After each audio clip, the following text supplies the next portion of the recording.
Hi, I'm Daniel McGrew with Epiroc Product Support for their underground rock excavation team.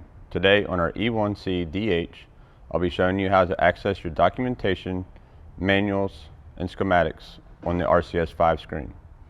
This will also apply to any of our RCS 5 underground rigs. So here we are on our RCS 5 gauge screen.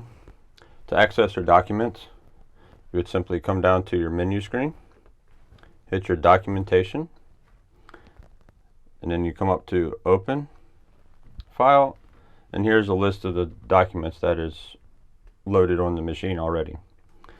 So here we have our operations manual. Just simply highlight it, hit OK. It brings it up.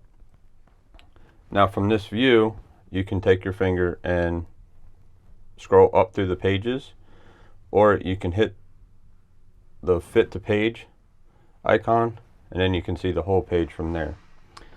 To scroll down through the pages, simply hit the down button. Now you can see your table of contents, and we can zoom in on that as well, and then scroll up to find where we need to go.